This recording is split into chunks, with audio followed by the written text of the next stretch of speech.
Hey, how's it going?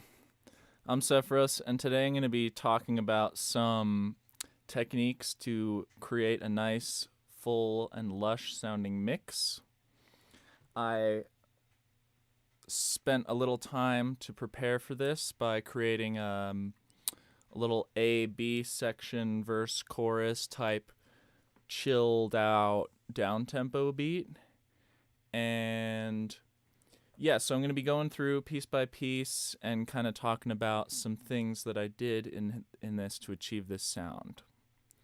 So let's go into Ableton Live, and here I have my loop, and I'm just going to play it for you so you can hear what the mix sounds like.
So we have four main elements.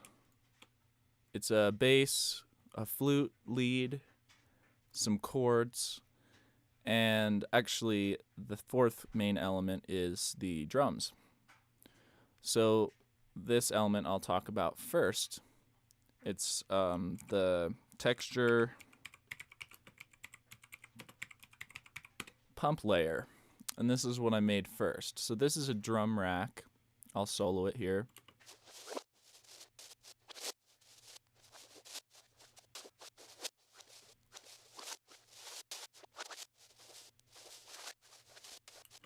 So it's a bunch of textures, and then I used gain automation with the utility to get it to pump with the beat. So it has this kind of little impact at the downbeat of every bar, and then before every snare it has a little swell with a tiny bit of gap. And so that kind of sucks into the snare. So if I solo the noise pump layer and the noise pump and the drums, you'll hear how these kind of interact.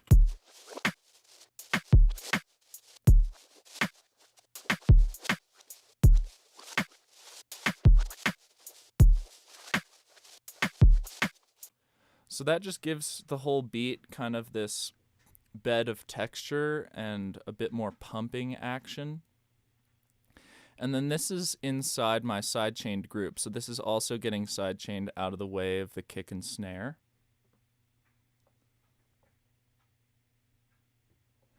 And if you're interested in how I made this, I'll show you the patch real quick. It's pretty interesting. So I found this new synth. It's actually an effect, but you can use it as a synth if you send it MIDI. It's called Crusher X, and it looks like this. And I'm actually just using the demo. It's a granular synthesizer / granular processor, and basically it takes the input and breaks it up into tons of little pieces and does crazy stuff with it and creates a lot of cool stereo information. So here's the sample that I got out of it.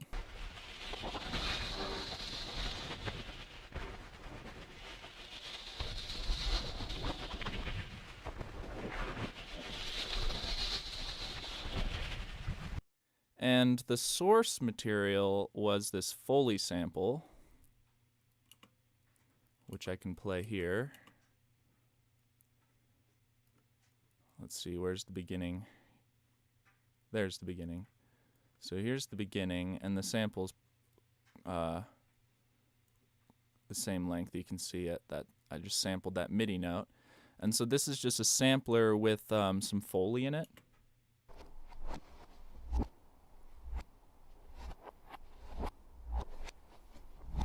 So I just have the sampler set to loop forwards and back, and I started with reverse. So it first plays this long sample in reverse and then plays it straight through. And then I sent that through Crusher XT, and here I'll just show you, or Crusher X, and so I'll just hit play here and just mess around with Crusher to show you like how many crazy sounds you can get out of this thing.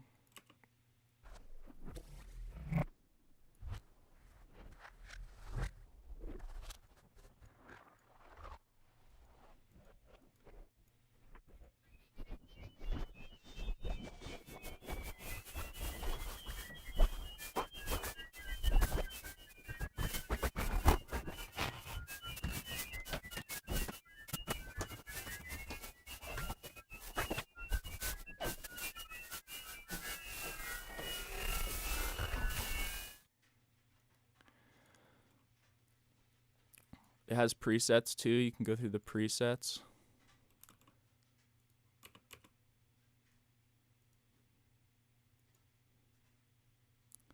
It takes a little time to load up. But see how it's loading right here? There's a lot of different presets. Pitcher.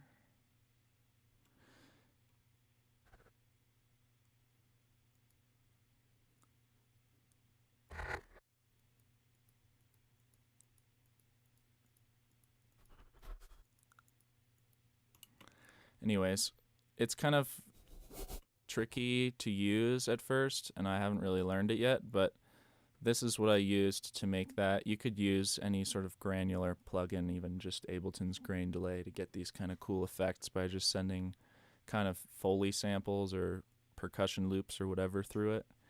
And that just kind of made for some good texture to start out with. So I made that, and then if you listen to it,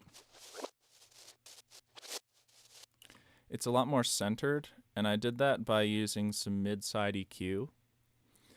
So I use Pro Q to do my mid-side EQ. So if you listen to it without Pro Q,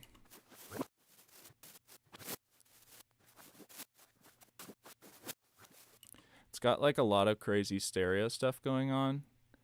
And so I listened to it in the whole mix and then just kind of EQ'd it to be more mono, and I chose to put the width kind of down in this mid-range. You can actually, I took the width down in the mid-range and in the super highs. So the width is kind of focused here. You can see with this blue line, this is the side EQ that I did. And then to compensate for cutting that volume out, I actually boosted the mids kind of opposite to that. And then this stereo EQ that's around the whole thing right here, this yellow line, that's just kind of keeping everything happening just in the top, because I want a lot of room down here for my bass, and I want the bass to be clean. So that's how it kind of sits in the mix, and it kind of needed that to sit right with everything else, because I just want that to be almost invisible. So if you listen to it in the whole mix, you can't really hear it unless you really listen for it, but I'll turn it up extra high so you can hear it.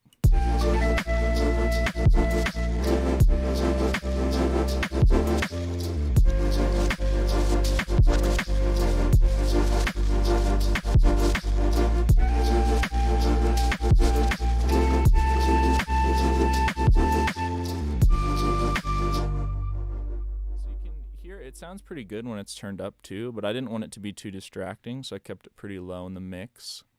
And then here in the drum rack, I just have a bunch of samplers with that same sample in it, and you can see I'm just moving the start point of the sample to kind of get different samples every time. That way it's always kind of a slightly different sound happening. And then I just have MIDI clips stepping through these samples. So a cool way to chop it up. So that kind of fits nice with the drums and gives everything this kind of pumping, textural, organic feel. And then I created a bass line and chord progression. So I'll start with the bass. So let me solo the bass, and this is sounds like this.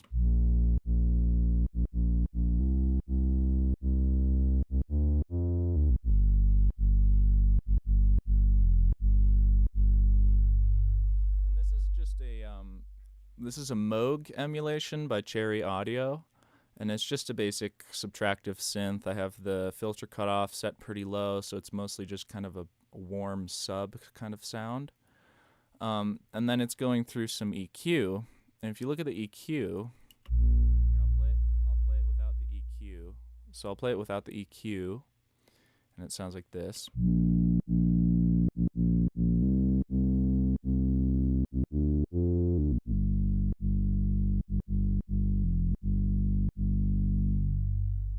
So there's a lot of kind of upper harmonics there that were conflicting with my chords. So that's why I EQ'd it like this.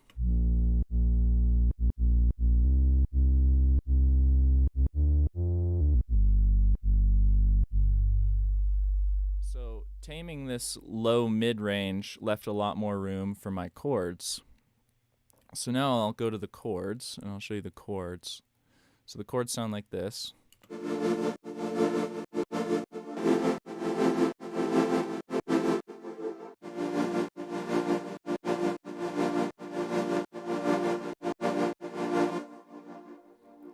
And again, this is all in the group called Sidechained that has a sidechain being triggered by the kick and the snare. So when I solo it, that's that pumping that you're hearing. It sounds kind of awkward.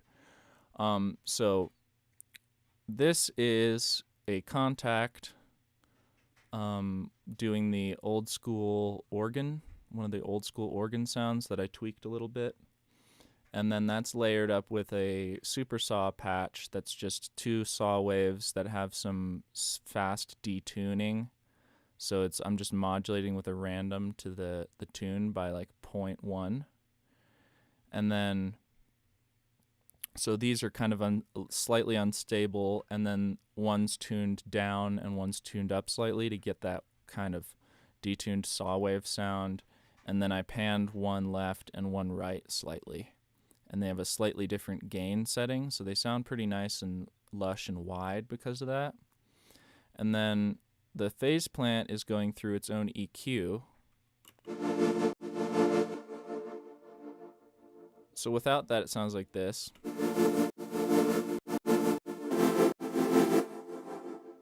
Which sounds nice on its own, but putting it through some EQ, I cut some of those highs, and that made it sound a lot kind of more analog and warm. And then the Contact doesn't have its own EQ. And then I'm sending them both through another EQ where I'm just focusing the sound in the mids and dipping out those highs, because that's where my lead is kind of playing around, and I wanted the lead to have a lot of definition. So I dipped out a lot of the highs here in the chords so that the lead would sit on top nicely. I'm then going through some reverb, and I always do this with my reverbs where I put them in a dry wet rack, and actually this rack I just saved, so now I just grab it from my library. Whenever I need reverb, I just grab, if I need a vintage verb, I'll just grab the vintage verb rack I made. And this is just a dry chain and a wet chain with pre and post EQ. So with these EQs, I can really control the flavor of the reverb. Depending on how much I EQ the sound before, the reverb will come out sounding different. So don't overlook doing pre-EQ on your reverbs. And then to get that kind of future bass sound with the wobbling chords, I'm using 2 auto pans. So the first auto pan is going like this.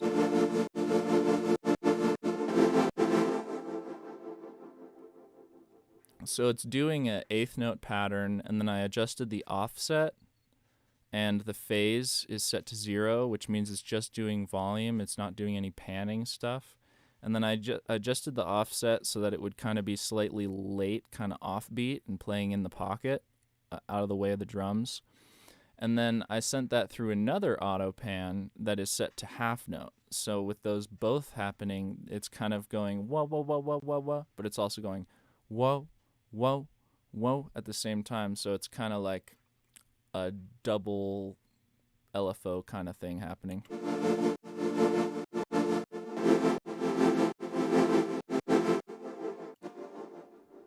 So using that volume automation really gave the mix more room and gave more room for the lead. And that's because it's not just on full blast the whole time. It's actually going up and down in volume a lot. But that reverb gives it a sense that it's kind of happening all the time. But since I'm doing the auto pan after the reverb, it's kind of like giving me the best of both worlds. And then on the chords, I have this plugin called Track Spacer.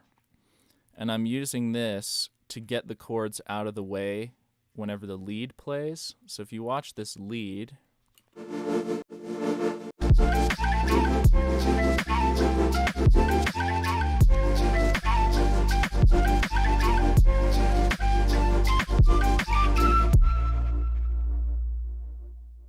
so what this Track Spacer plugin is doing is it's side changed to the flute, and whenever the flute plays, it kind of dynamically analyzes the signal and then chooses to duck more wherever the frequencies are louder in the flute, if that makes sense.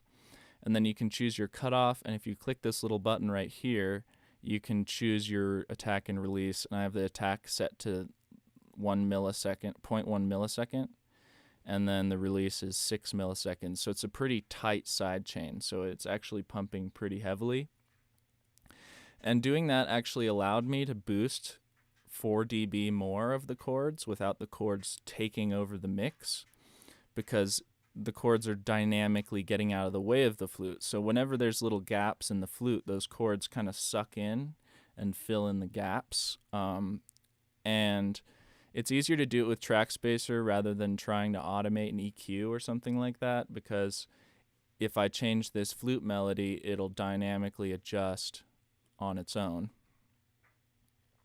So I guess now we can go to the flute, and the flute is a layer of contact doing this West African flute set to chromatic, and it has a little reverb on it.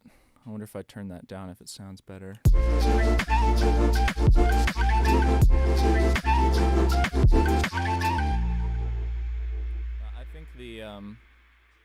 I think the contact reverb sounds pretty good on that. So it's that flute, and then it's layered up with a chromophone and a MIDI delay, which I'm actually going to crank up a little bit. So if I solo this,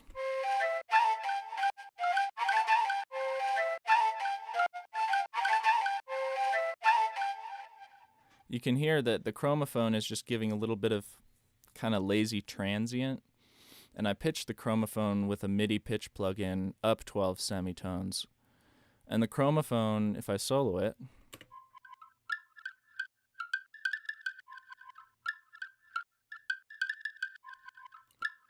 so it's just giving it a kind of an extra definition to those hits. It's very subtle, but blended in.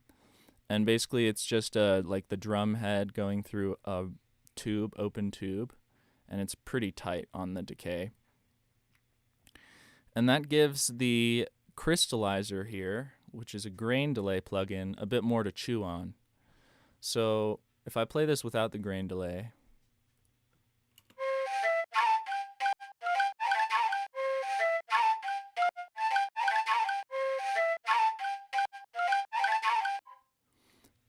it's pretty dry. And then with the crystallizer,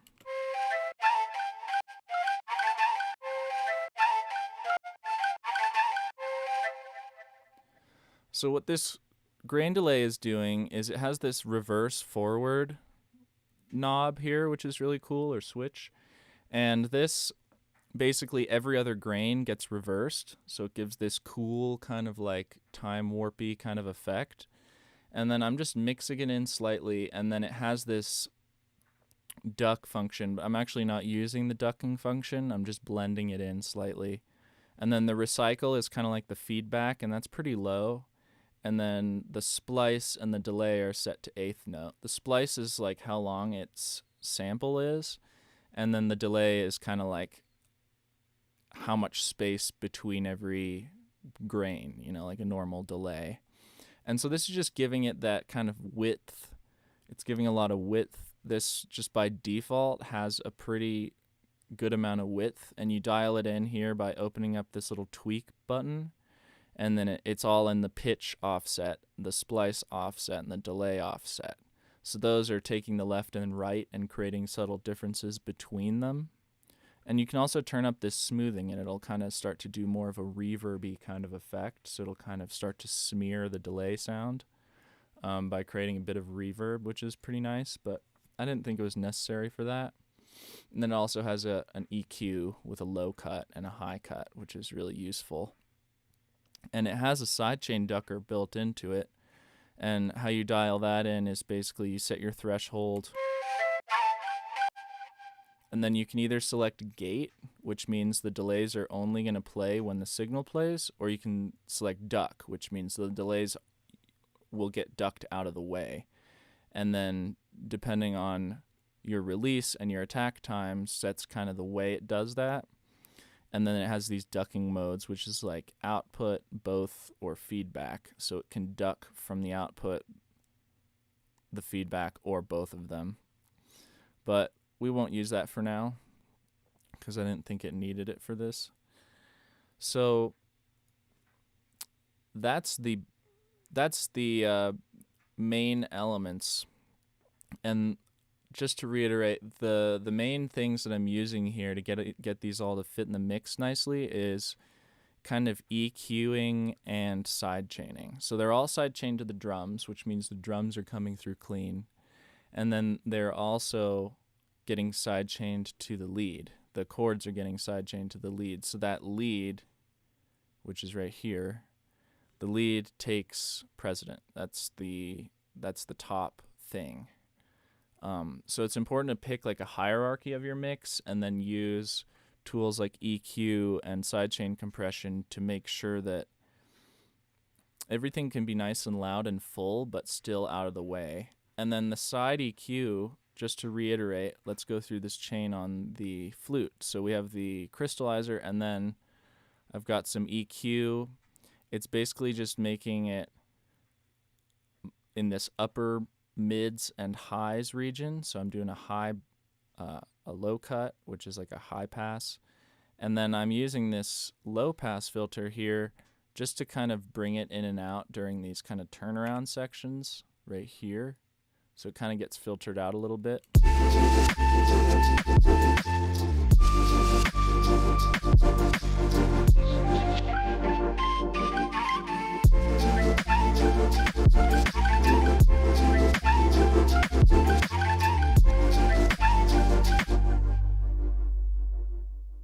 So that's pretty cool. And then also another thing that really helps with making everything fit in the mix is gain automation. So I thought that this was sounding pretty good, but I figured I'd try some gain automation.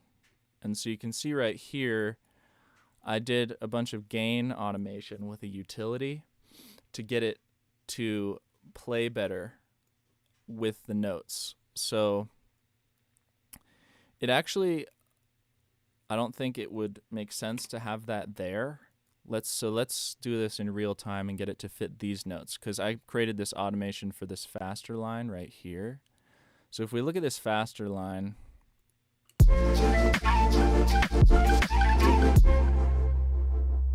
I'm basically giving emphasis with the gain to certain parts of these notes.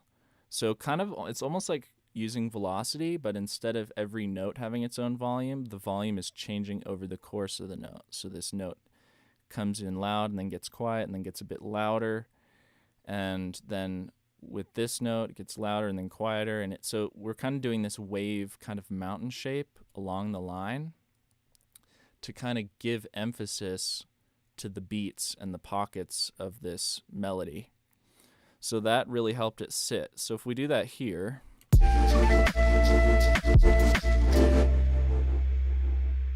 So maybe here I want it to come in but then get quieter and then come up louder again.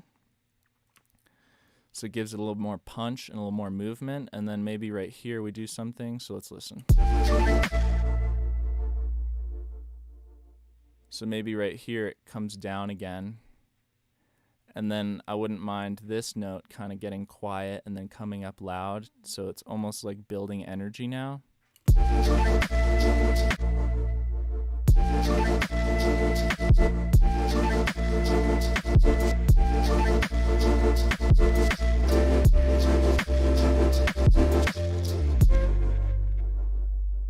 And then sticking with our mountain kind of theme, maybe this one does kind of the opposite thing where it kind of swells here but then kind of trails off.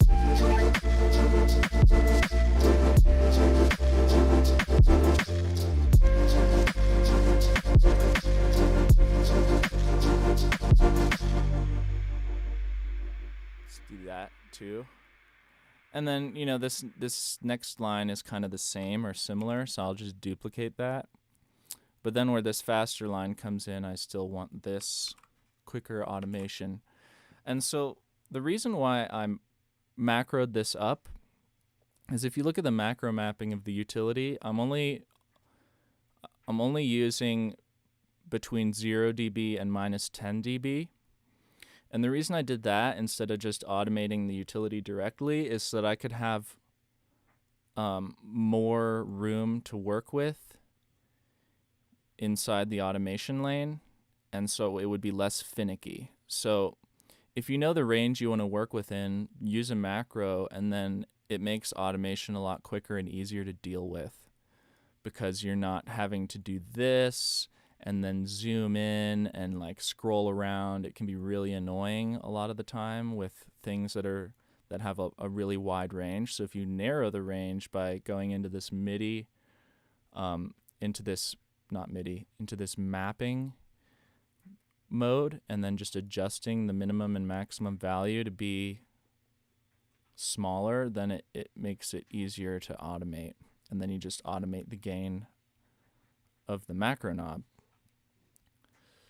So I thought that was another really important thing. Really, the three main things with getting your mix sounding really good are, you know, EQ, mid-side EQ, especially, and then also you can do left-right EQ, which is another thing I think is kind of overlooked a lot of times. Sometimes it's useful to have the right signal louder in a certain area and the left signal louder in another area, and that can kind of create a lot of nice width.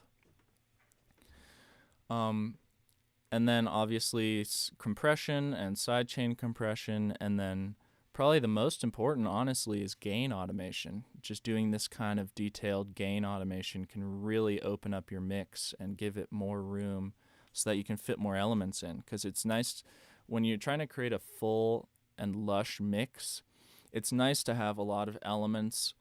And another thing with the elements is to choose elements that are contrasting. So this element is very kind of like synth sounding.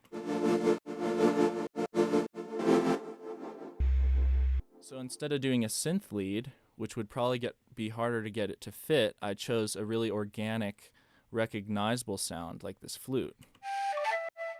So they're so different that it's really easy to get them to fit in the mix and still both be defined and have separation. And then this bass is pretty similar sounding to the chords, but the chords are quite wide and the bass is fully mono. It might be nice to have a little width on the bass, like a very small room reverb or something like that with the sub EQ'd out of it. But I didn't think it needed that because I think the mono of the bass contrasts really nice with this fully stereo chord stack. And if you look again at the chords, just to reiterate, at the EQ, I could actually probably afford to do a little bit of mid-side EQ to this to get that lead to sit even better. So let's listen to it again.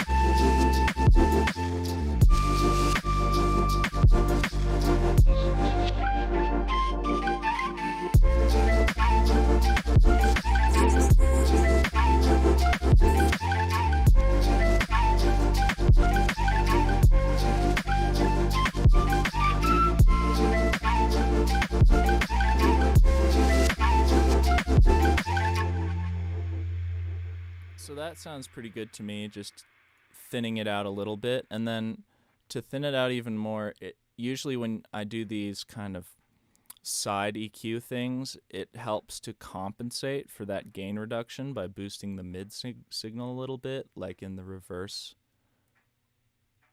So kind of do something like this.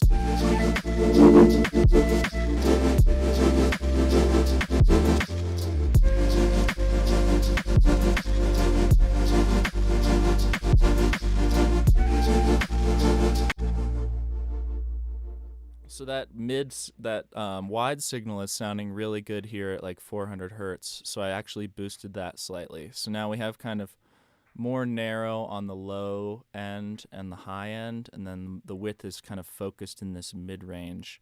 And I find that you can get away with a lot of width in the mix in this mid-range, like between 300 hertz and like 1K.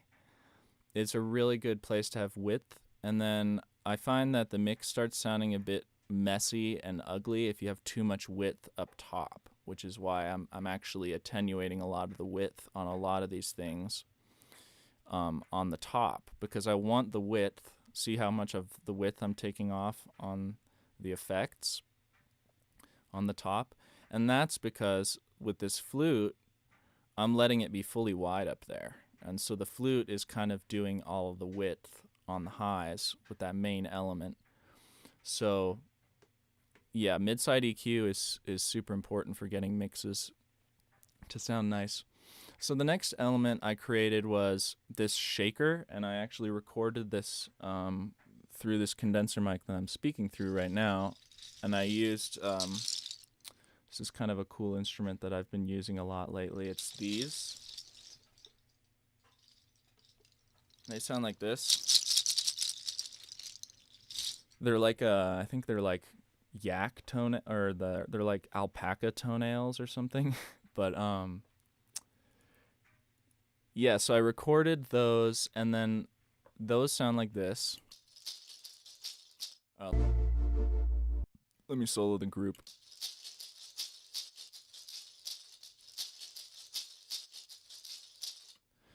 And I do this a lot when I'm recording or doing multiple takes of something, is I'll take a slightly different take of the same rhythm or the same melody, and then I'll pan one left and one right. And this is a very common kind of recording technique to get a really nice, organic, live sounding, wide recording. So they sound really nice. So with the processing, I'm doing it on the group. And the first thing I'm doing is just some EQ.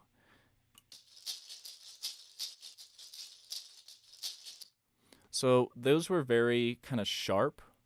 And so I did a bunch of little surgical dips on a lot of the resonant peaks that are happening in there. And then I boosted these mids because I thought the mids sounded nice.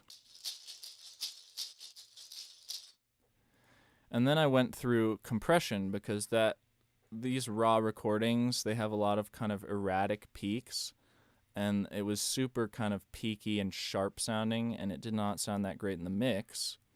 So I went through some compression, and I'm using a really fast attack and a pretty slow release time with a medium knee. The knee is the kind of the response curve here, and a pretty high ratio. So I'm doing about -5 of gain reduction with this compressor, and that's just kind of beefing up the sound and making it less sharp and kind of less percussive and more like a textural element. And then I went through some room reverb, and this room reverb, I turned the size down on the late and the early. And the late has a lower size than the early. And then I found that this Nostromo algorithm sounded really nice. And then it's just mixed in slightly with a very short decay, so it gives it that room. So if I turn it off,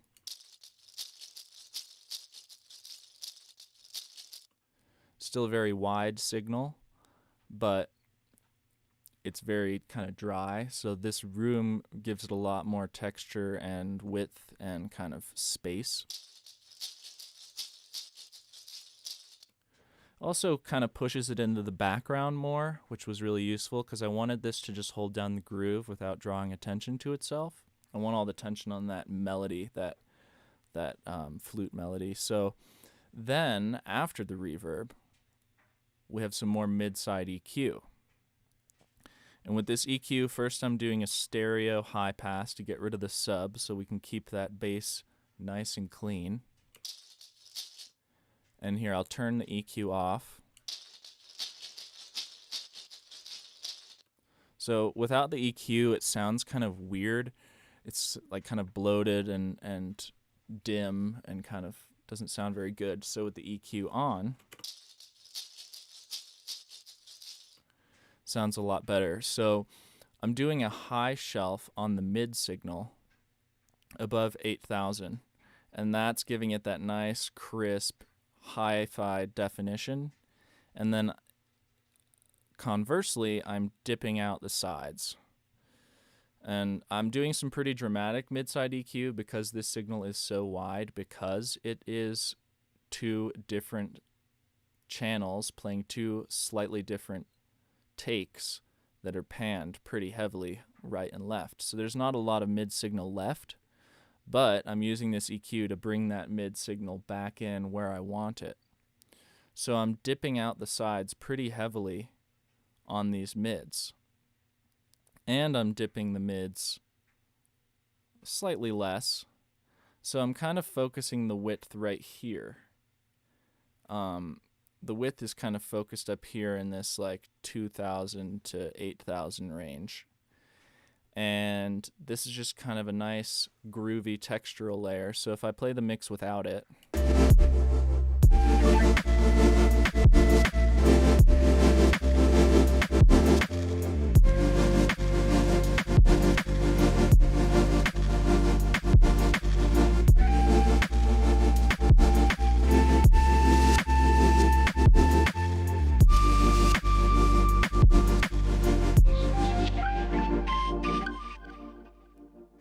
so the mix doesn't really sound right until I add this.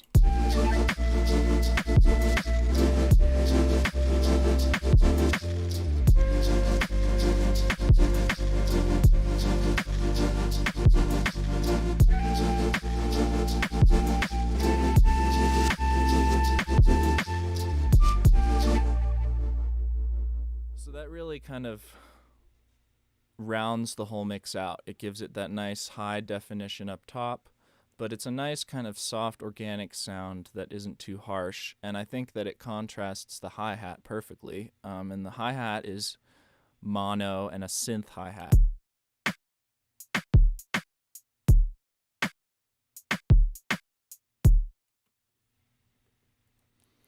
So those are pretty much all the elements. Let's see, did I finish this chain? Did I finish going through this? Okay, so after the EQ on the shakers, I did some compression.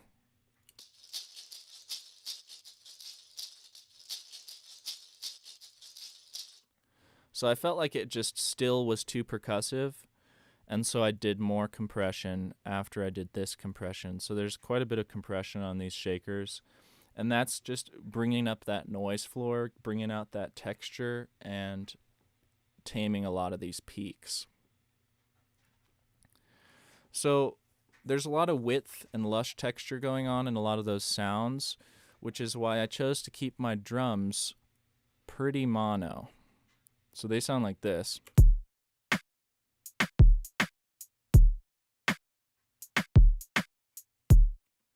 So the thing with mono versus stereo and the whole slide scale between the two is the thing that's going to sound most upfront and in your face is a mono signal. Because if you think about it, the closer you are in real life to something, the more your ears are going to hear the same thing. And the farther it is away, the more you're going to hear that space, that reverb, and the sound's going to reach your left and right ear at different times. So if you want your drums to be right up front and in your face, the easiest way is to make them mono or pretty mono.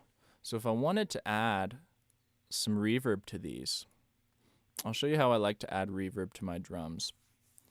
So you could either put the reverb on the drum group, Or if you wanted a sidechained reverb, you could put it inside your sidechained group on an audio channel and then set your channel to receive the audio from your drums. And then you can even specify which drum in the drum rack that you want it to receive audio from. So I'll talk about this now. If I solo this and the drums, we have some reverb going on, but I just put it on the snare.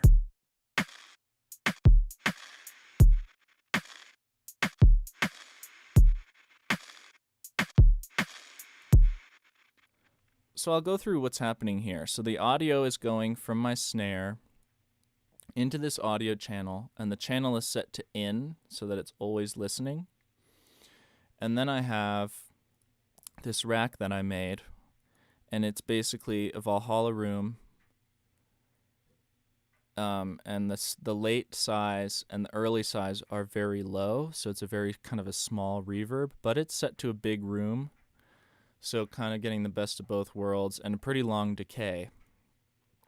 And then I'm taking that signal and putting it through grain delay, and I basically just macroed up all these parameters on the grain delay so that I could use the macros to dial them in without having to dive in here. And that's where all that kind of texture is coming from. If I turn it off,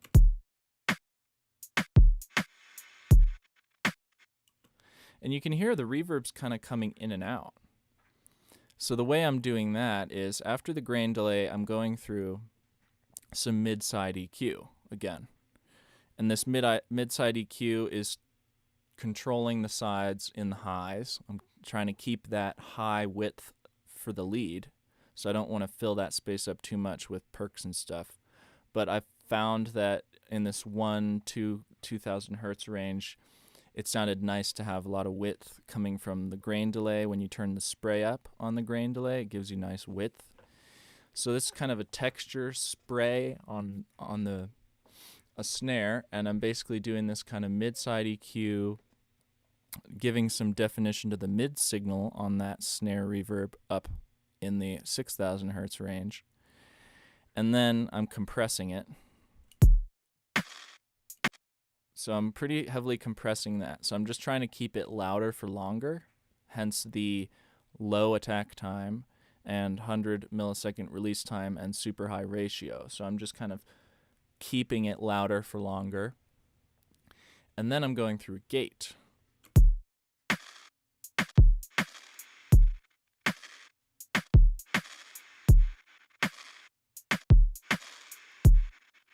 And you can see that I'm actually automating this threshold to go up and down. So for this offbeat snare, I'm automating the threshold to go up, which means there will be less reverb.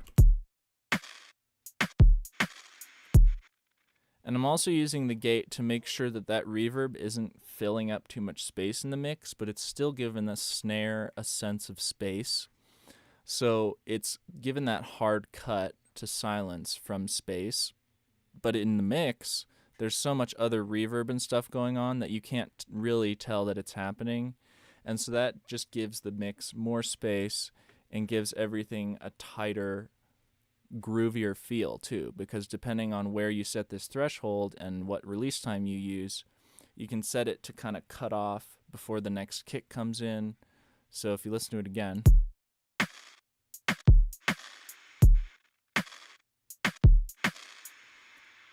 and I'll fine-tune this a little bit more so you can see how I fine-tune it. So for this part, maybe a little more would be nice. Or a little more.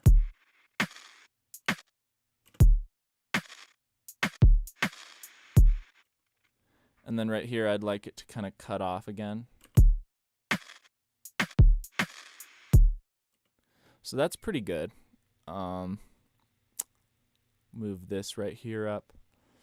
So the reason why it's kind of fluttering and sounds glitchy like that is because of this return time set to 0.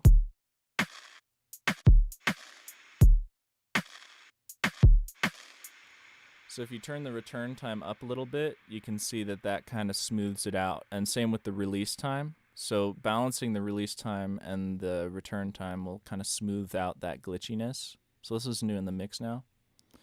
And I'm going to duplicate this automation because the drum line pretty much stays the same the whole time. So I can duplicate that.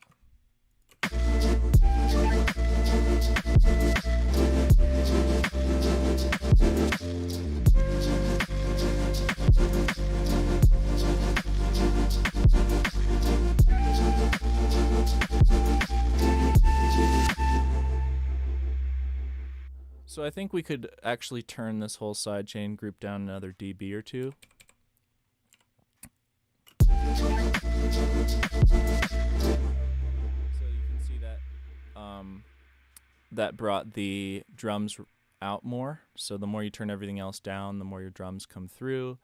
And then I'll show you how I would maybe add a bit of reverb to these drums. So I really like M Convolution Multiband for this purpose. I think convolution reverb sounds really good, and especially on drums, gives it that really realistic feel. So if we solo this, I can go into this edit mode, and I'll just choose 2 bands, and I'm going to put the cutoff around 100 hertz. So maybe 90, yeah, 93, 94. And then on this low band, I'll just make sure to set the dry wet to 100, and then I'm going to just mute that band. And then with this other band, I'm also going to set the dry wet to 100. So now we have kind of a muted sub, and then I'll just group the whole thing, create a new chain, and now we have a dry wet rack, so we can control the reverb independently and keep that dry signal the same volume the whole time. Easier to mix that way than using a dry wet knob inside the plugin. And then I can use some of these algorithms to get different feels. I'm thinking I might try a really small room sound. So we have chambers and all kinds of different cool options in here. I'm going to go into this room. We have direct and true stereo. So let's try some of these.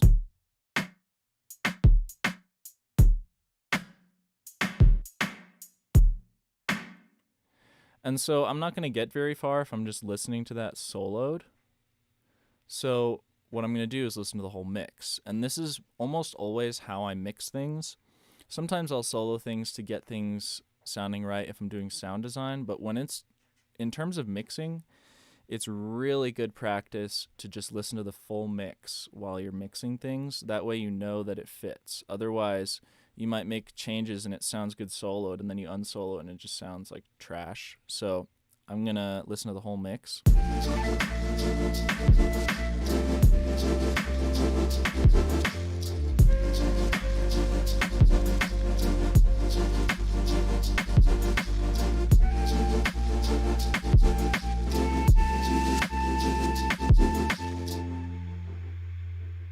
So I like how that's sounding. It's very tight, very small room, but it makes it blend with everything else really nicely, and it gives those drums just a bit of life.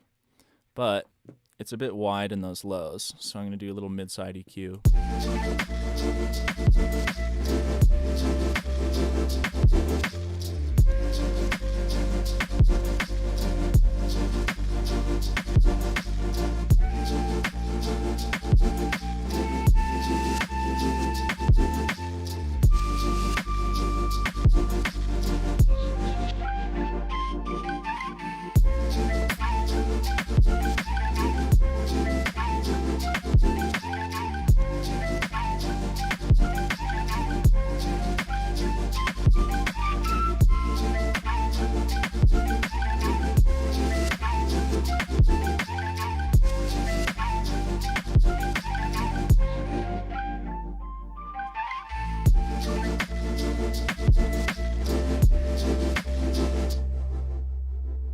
So one reason why I love ProQ so much is you can be really precise. So if I change this slope from 12 to something more like 48 dB, then I can isolate that low kick width.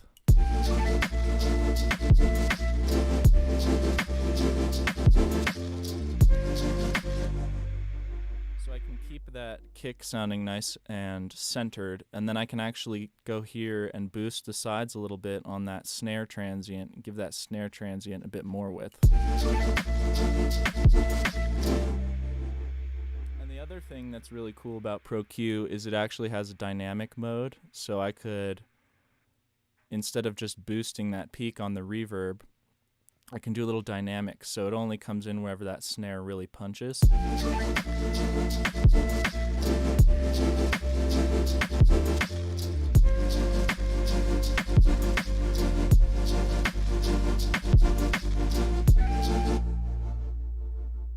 So without the drum room reverb, it sounds like this.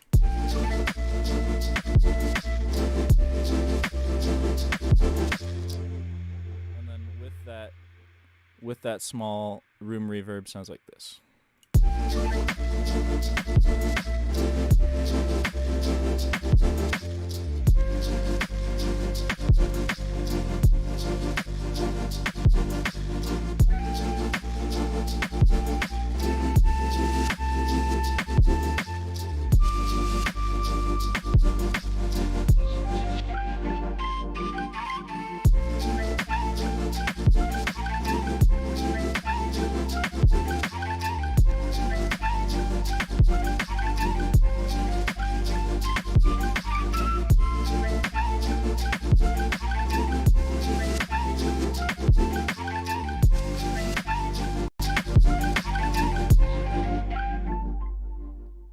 So one thing I do a lot when I'm mixing is I'll actually listen to it going through mastering, and that's going to tell me if I really set the volumes correctly in terms of how loud my reverbs are and how loud my background textures and effects are, because I find a lot of times that the mastering will bring a lot of gain out of certain things. I find often, like, when you master a track, the snare ends up sounding louder than it did before.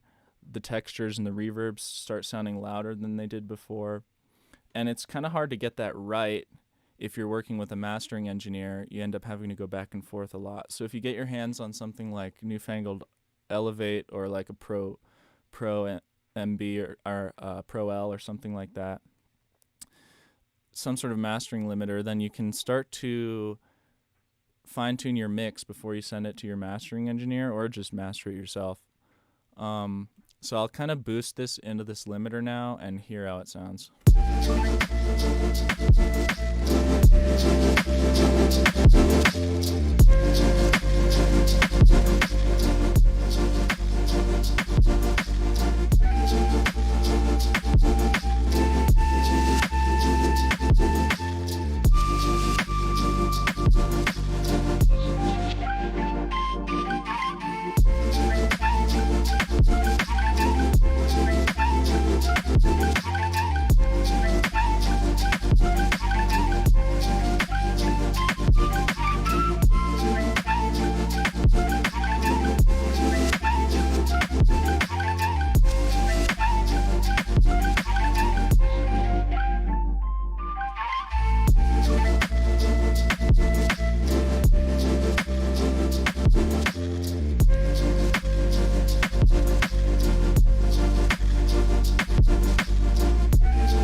So as soon as I put it through mastering, I realized, oh, those chords are too loud, so I turned them down by a couple dB. The texture I actually turned up. The shakers I turned down a couple dB, and I turned the bass up a couple dB. And that was just kind of a subtle balance that I could only have known about after hearing it at like a mastering loudness, where you can see if I go to stack waveforms.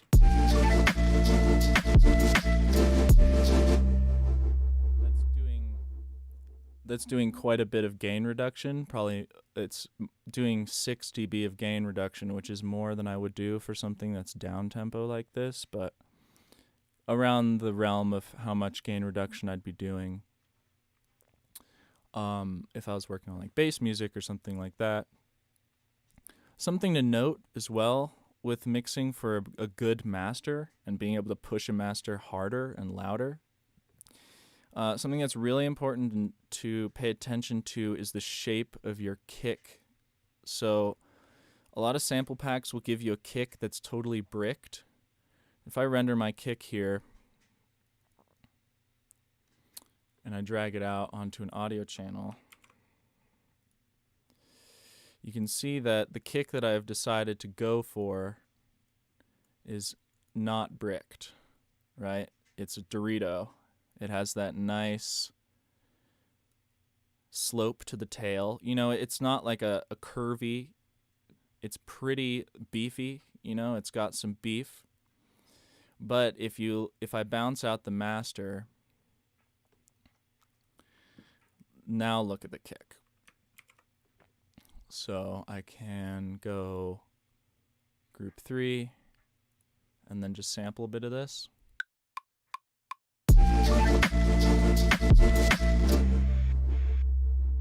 So if we look at the kick now it's bricked, but it's not really squaring off or distorting too much because it didn't start out as a brick.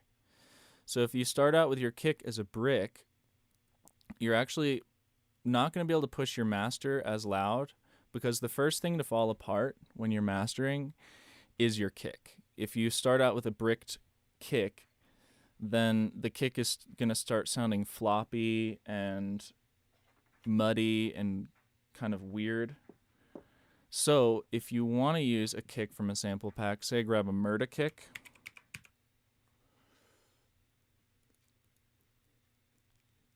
Because these are really bricked out. Or let's do a decap, because everyone uses the decap kicks. Yeah, so if I get this kick, that kick is so bricked. That thing is a straight up brick at the start. So that's gonna hurt on the master. But the thing to pay attention to if you are using these kind of kicks is you're just not going to be able to push your master as hard, which might be totally fine. This kick will hold together just fine with like -3 dB of gain reduction on the master. But if you do want to alter this kick, there's a few ways that you could do it. Let's actually...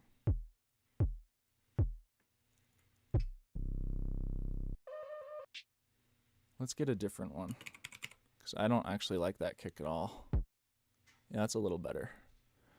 So, okay, so here with this one, this actually has a pretty nice shape. But it is... that's gonna...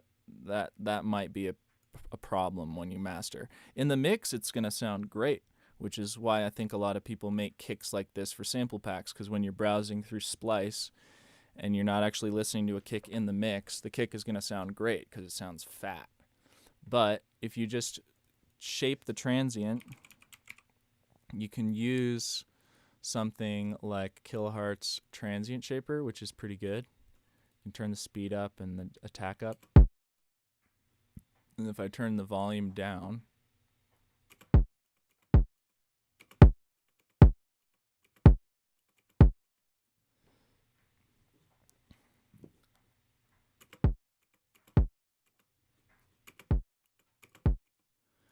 and then we freeze this.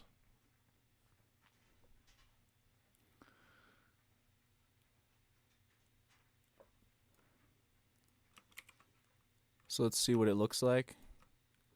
So it's a little better. Yeah. So that's a little better. Another way to do that, if you want more precise control, and this is kind of the way I like to do it a lot of times if I'm altering a bricked out kick, is I'll just warp the sample and then click gain and then go into the automation clip. And now you can actually just shape the transient this way, where you're like, okay, maybe I want the beginning of the kick to actually not be so loud. And then I want this oscillation of the waveform to be where the kick hits the hardest before the master. And then you can kind of start to create the exact shape you want. So maybe now if I flatten that and then turn it up,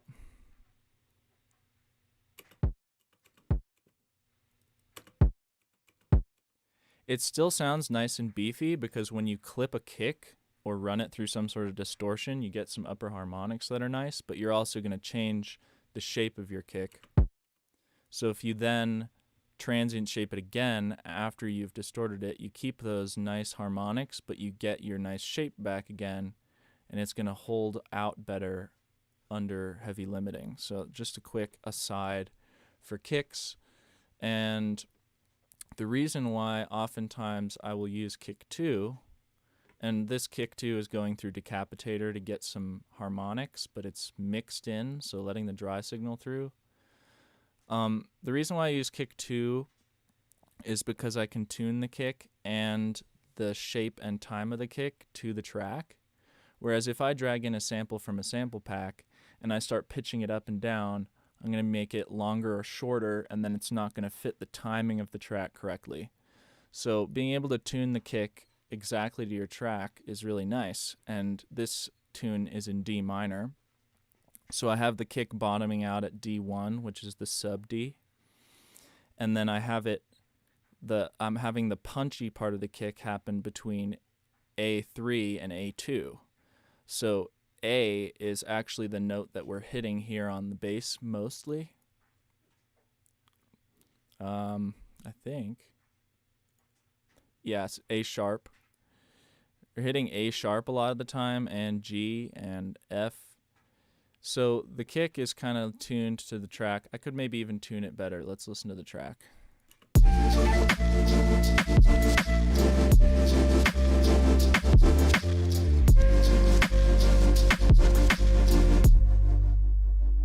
So if you want to do this by ear, sometimes it's kind of hard to do it by ear. So what I'll do is I'll go up a couple octaves and find what note sounds best for the progression that I'm doing. So I'll just kind of make a tom sound first.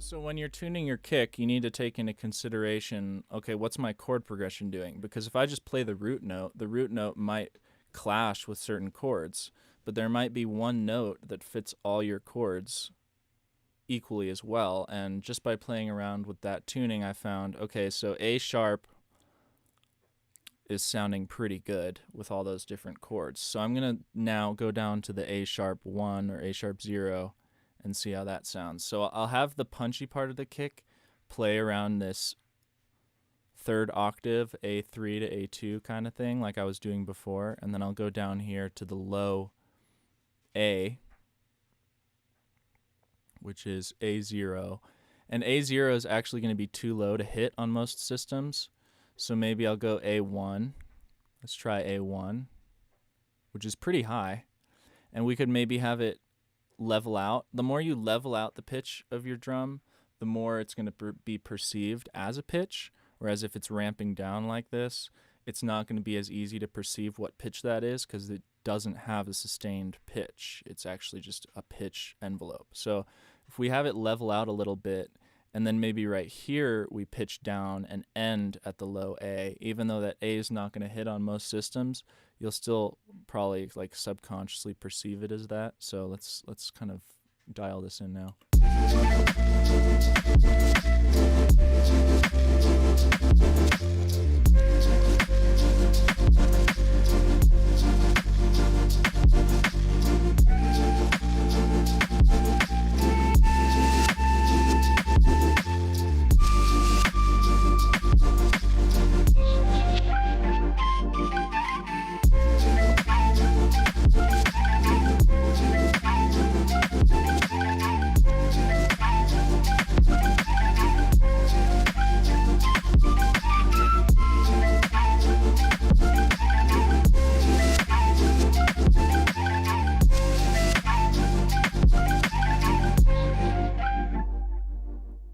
there, now it's hitting perfectly in key. And it takes a long time to kind of get good with your ear to be able to hear like pitch is this tiny little piece of my kick hitting versus this tiny little piece of my kick. But the more you start designing kicks yourself, the more you'll start to be able to hear like, okay, so this I'm hearing as this note and this I'm hearing as this note. And your mixes will really benefit from making your kicks that way rather than using kicks from sample packs. But if you really like kicks from sample packs and you want to work with a kick from a sample pack, maybe if you're pitching it around and you find the right pitch but it's too long, you can just do something like this where you just cut it, and then I'll cut it here too, and then you can just kind of scroll through the kick until you find something that kind of sort of lines up. Like that sort of lines up, and I shortened the kick, and then I just cross-faded it, hit join, and then your kick is shorter. So using audio editing to kind of edit your kicks is a really good way to go as well. If you don't want to synthesize your kicks from scratch, you can kind of really fine-tune the way the kick works and then just cross-fade it, and you can get some good results from cross-fading it like that. You can kind of get a nice shape sometimes, but I don't think you're ever going to get as good of a result really as a synth. But you can get some good kicks that way too, just by editing. You can even take multiple different kicks and splice them together to make new kicks and stuff like that. But now we're getting into sound design. I wanted to focus on mixing. So that's just kind of how I mix the kick, produce the kick for the tune specifically. And I think that's all the elements. Yeah, I mean, if this were a real song, I would add a lot more different kind of elements.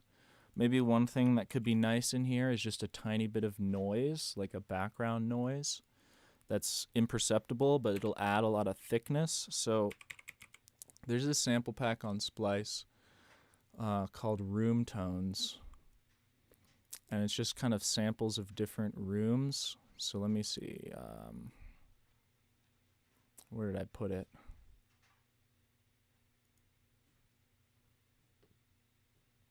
Is it in my Foley?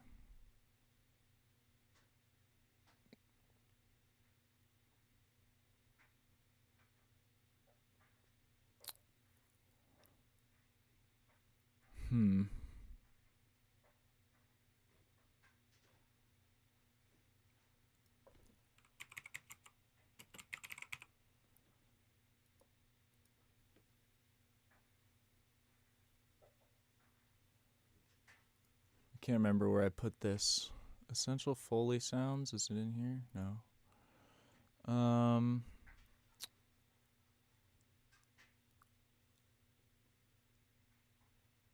If it's not in there, then it's probably in ambience or something.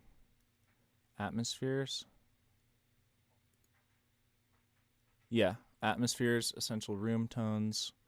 So this sample pack is like a bunch of different room tones.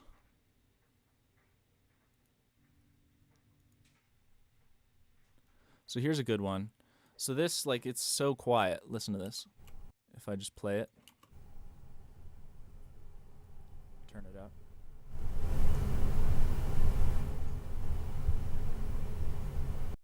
So that's got some nice texture to it. It's very smooth, and we can smooth it out by doing a high pass and a low pass.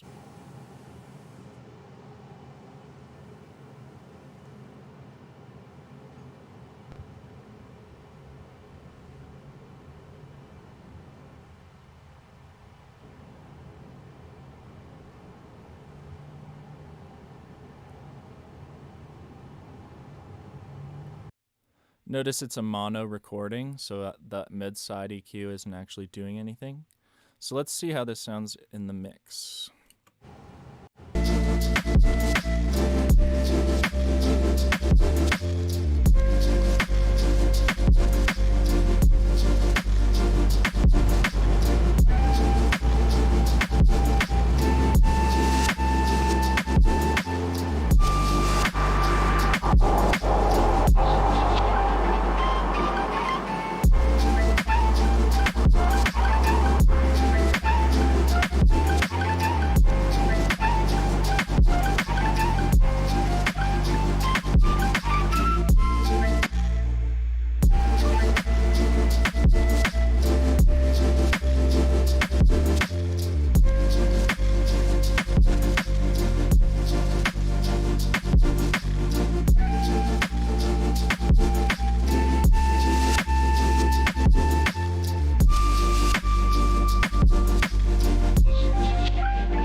I like it better with the noise, and it's a very trippy thing that happens because you can barely hear the noise over all the other stuff, but it just beefs everything up. It just gives it all this kind of like cohesive feeling. So things like that, room tones, tape noise, um, even like wind or like waves, ocean waves, and super low in the background.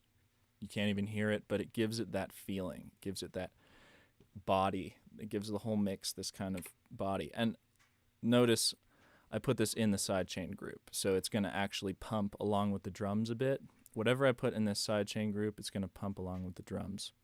And this sidechain group thing, this is kind of just a workflow hack and a way to save CPU, because once I'm actually mixing down a track, I may start doing more sidechain duckers on specific elements if I want them to be ducked differently. So that's something maybe we could touch on some other time, but I think that's it for now. I think I covered everything that I wanted to cover. Yeah, just to again, check out this crazy plugin, Crusher X. It's pretty insane. It's super kind of hard to understand for me, but it's really fun to mess with. It has this cool attractor, and you can turn the speed up and then kind of like throw this little ball around and it bounces around. You can like zoom around this display, and it's kind of a cool looking plugin. It's just kind of cool looking to me. But yeah, I've gotten some really crazy sounds out of it. It's definitely a really deep plugin. And yeah, the demo works just fine. You just can't save your own presets or anything, but it works fine.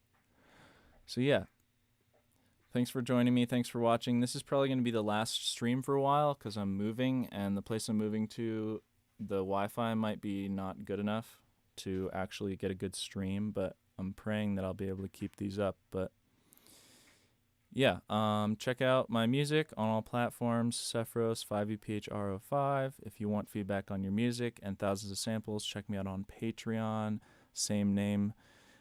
Check me out on the socials. And yeah, thanks for watching, and peace.